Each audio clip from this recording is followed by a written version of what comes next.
Innal hamdalillah nahmaduhu wa nasta'inuhu wa nastaghfiruh wa na'udzu billahi min shururi anfusina wa min sayyiati a'malina may yahdihillahu fala mudilla lahu wa may yudlil fala hadiya lahu. Asyhadu an la ilaha illallah wahdahu la syarika lahu wa asyhadu anna Muhammadan 'abduhu wa rasuluh la nabiyya wa la rasula ba'dahu. Qala Allah ta'ala fi kitabil karim ya ayyuhalladzina amanu taqullaha haqqa tuqatih wa la tamutunna illa wa antum muslimun. Ya ayyuhalladzina amanu kutiba 'alaikumus syiyam kama kutiba 'alal ladzina min qablikum la'allakum tattaqun. Jamaah salat Isya rahimakumullah, pertama-tama marilah kita panjatkan rasa syukur kita atas kehadiran Allah Subhanahu wa taala karena atas limpahan rahmat, hidayah, nikmatnya.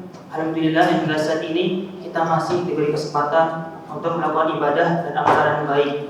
Sebagaimana kita tahu bahwa dalam bulan Ramadan ini seluruh ibadah dan amalan baik akan dilipat gandakan pahalanya oleh Allah.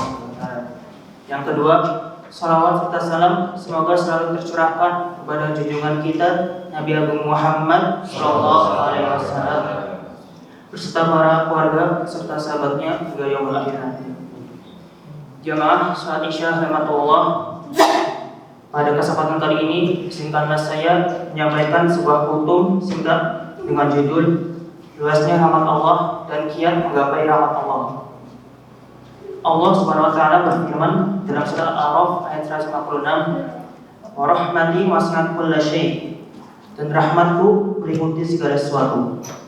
Rahmat Allah taala, kasih sayang Allah Subhanahu wa taala itu tidak sebagaimana kasih sayang makhluknya.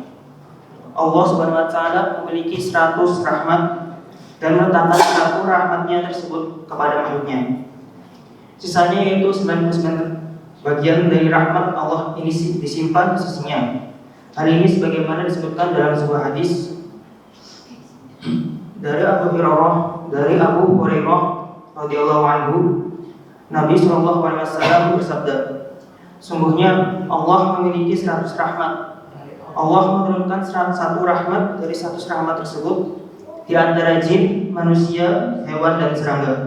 Dengan rahmat itulah mereka saling mengasihi dan menyayangi. Dengannya pula binatang buas mengasihi anaknya. Dan Allah menunda 99 rahmat. Allah merahmati hamba-hambanya pada hari kiamat dengan 99 rahmat tersebut. Hadis riwayat Muslim. Satu bagian rahmat Allah yang Allah turunkan tersebut dibagi untuk seluruh umat manusia, jin dan hewan. Di antara gambaran rahmat Allah SWT adalah sebagai berikut. Dengan rahmat Allah, Allah menjadikan manusia lebih mulia dibandingkan dengan makhluk yang lain. Dengan rahmatnya, Allah menciptakan siang dan malam. Siang sebagai waktu untuk mencari kehidupan, mencari nafkah, dan malam hari sebagai waktu untuk beristirahat. Dengan rahmatnya, Allah menundukkan bumi dan memberi kemampuan kepada umat manusia untuk memanfaatkan bumi, untuk mengelola bumi. Berikut apa yang ada di dalamnya untuk melayani mereka dan memudahkan kehidupan mereka di dunia ini. Dengan rahmatnya, Allah menurunkan hujan dari langit yang menjadi asas kehidupan segala sesuatu di bumi ini. Dengan rahmatnya, Allah mengutus para rasul dan menurunkan kitab-kitab untuk memberikan petunjuk kepada umat manusia kepada kebenaran dan jalan yang lurus dalam hidup ini, serta agar umat manusia mendapatkan kebahagiaan di dunia dan di akhirat. Dengan rahmatnya, Allah menetapkan syariat untuk umat manusia yang merupakan keadilan Allah di antara para hambanya. Rahmatnya di antara mereka dan naungan Allah di buminya. Semua kebaikan di alam wujud ini hanya bisa didapatkan dari syariat Allah dan hanya bisa dihasilkan dengan syariat Allah. Dan sebaliknya, segala kekurangan dan masalah di dunia ini sebabnya adalah menyanyiakan syariat Allah. Syariat yang dibawa oleh setiap rasul yang diutus oleh Allah merupakan pilar dunia ini, poros keberuntungan dan kebahagiaan di dunia dan akhirat. Dengan rahmatnya, Allah memberikan sejumlah keringanan dalam syariatnya untuk para hambanya agar mereka tidak merasakan adanya sesuatu yang memberatkan dirinya dalam agama ini. Misalnya, orang yang sakit diperbolehkan untuk tidak berpuasa. Orang berpergian jarak jauh atau musafir diperbolehkan untuk mengkosor salatnya. Dan orang diperbolehkan memakan bangkai atau makanan yang haram jika pada saat itu tidak ada makanan sama sekali yang bisa dijadikan sarana untuk bertahan hidup. Dengan rahmatnya pula Allah memberikan pahala yang besar atas siapa saja yang bersabar dan dalam beramal saleh. Dengan rahmatnya Allah senantiasa membuka pintu taubat bagi hambanya yang melakukan dosa walaupun sepenuh bumi, selama nyawa belum sampai di tenggorokan dan matahari belum terbit dari tempat terbenamnya, Allah masih dapat mengampuni kita jika kita bertobat. Dengan rahmatnya pula Allah Subhanahu wa taala mengaruniakan akal kepada manusia yang menjadikannya mampu mempelajari berbagai hal. Allah karuniakan juga kemampuan menjelaskan dengan fasih dan apa saja yang telah ia pelajari. Ini merupakan rahmat Allah Ta'ala dan nikmat agung pada umat manusia. Dan masih banyak hal lainnya yang tidak bisa disebutkan satu persatu, karena memang rahmat Allah itu sangatlah luas meliputi segala sesuatu. Kiat menggapai rahmat Allah. Syekh Abdullah bin Jarullah Al-Jarullah menulis sebuah buku kecil yang berjudul Asbabur Rahmah atau sebab-sebab rahmat. Dalam buku tersebut beliau mengumpulkan berbagai ayat dan hadis yang menerangkan sebab-sebab seseorang bisa mendapatkan rahmat dari Allah Subhanahu wa taala. Secara ringkas, sebab-sebab Allah merahmati hambanya adalah sebagai berikut. Yang pertama yaitu bersikap ihsan dalam beribadah kepada Allah Ta'ala. Yang dimaksud bersikap ihsan adalah memperbagus dan menyempurnakan ibadah kepada Allah Ta'ala dan merasa Allah Subhanahu wa taala mengawasi kita dalam ibadah. Gambarannya adalah ihsan adalah ketika kita beribadah kepada Allah seolah kita melihat Allah. Jika kita tidak bisa melihat Allah, maka ketahuilah sesungguhnya Allah selalu melihat kita. Allah berfirman dalam surat Al-A'raf ayat 56, "Inna rahmatallahi qaribum minal muhsinin." Sungguhnya rahmat Allah itu dekat dengan orang-orang yang senantiasa berbuat ihsan. Yang kedua, takwa kepada Allah dengan menjalankan perintahnya dan menjauhi larangannya.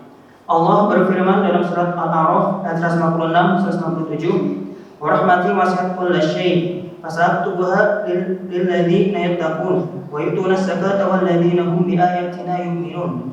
Dan rahmatku meliputi segala sesuatu, maka akan aku tetapkan rahmatku bagi orang-orang yang bertakwa, yang menunaikan zakat, dan orang-orang yang beriman kepada ayat-ayat kami. Kemudian yang ketiga, menyayangi makhluk Allah yang lain, baik manusia maupun binatang.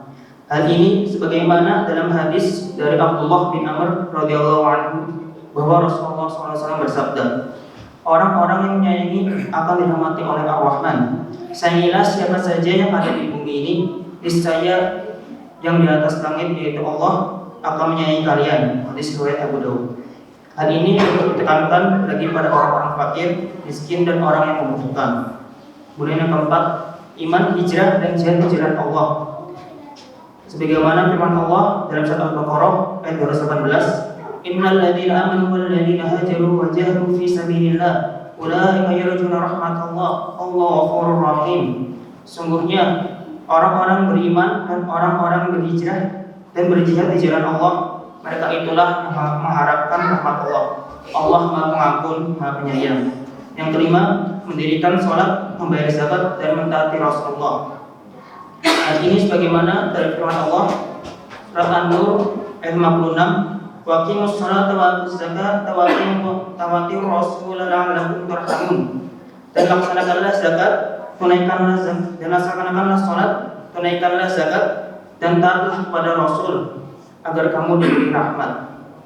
Kemudian yang keenam, berdoa kepada Allah agar diberi rahmat dengan menyebut nama-namanya yang baik. Kemudian yang ketujuh, mengikuti Al-Quran dan mengamalkannya. Allah berfirman dalam surat Al-An'am ayat 155, "Wa hadza kitabun anzalnahu mubarakan fattabi'uhu wattaqu la'allakum turhamun." Dan inilah kitab Al-Quran yang kami turunkan dengan penuh berkah. Ikutilah dan bertakwalah agar kamu mendapat rahmat. Kemudian yang kedelapan, mentaati Allah dan Rasulnya. Allah Ta'ala berfirman dalam surat Ali Imran ayat 132, wa atiullaha wa rasulah la'allakum turhamun. Dan taatlah kepada Allah dan Rasulnya agar kamu diberi rahmat. Yang kesembilan, mendengarkan dan diam saat mendengar tilawah Al-Quran. Hal ini sebagaimana firman Allah dalam surat Al-A'raf ayat 24, wa idza quri'al Qur'anu fastami'u lahu wa ansitu la'allakum turhamun. Dan apabila dibacakan Al-Quran, maka dengarkanlah dan diamlah agar kamu mendapat rahmat. Yang kemudian yang ke-10, istighfar dan memohon ampunan dari Allah Subhanahu wa taala. Allah berfirman dalam surat An-Naml ayat 46, laula tastaghfirunallaha la'allakum turhamun. Mengapa kamu tidak memohon ampunan kepada Allah agar kamu mendapat rahmat? Jamaah salat Isya rahmatullah, inilah sejumlah amalan yang bisa kita lakukan agar Allah Subhanahu wa taala merahmati diri kita dan menyelamatkan kita di dunia dan akhirat. Maka dari itu, marilah kita senantiasa memohon kepada Allah agar selalu diberi hidayah dan taufiknya agar bisa mengamalkan sebab-sebab yang mendatangkan rahmat Allah. Dan semoga setiap ibadah dan amalan-amalan baik yang kita lakukan akan dimudahkan oleh Allah Subhanahu wa taala dan diberi rahmat dan diberi keberkahan di dalamnya. Mungkin sekian kultum singkat yang bisa saya sampaikan pada kesempatan kali ini. Bila ada salah kata, saya mohon maaf, karena kebenaran datangnya dari Allah dan Rasulnya, dan kekurangan datangnya dari saya diri sendiri. Jadi Allah dan Rasulnya terlepas dari kekurangan yang saya perbuat. Subhanakallahumma wa bihamdika asyhadu an la ilaha illa anta astaghfiruka wa atubu ilaik. Wassalamualaikum warahmatullahi wabarakatuh.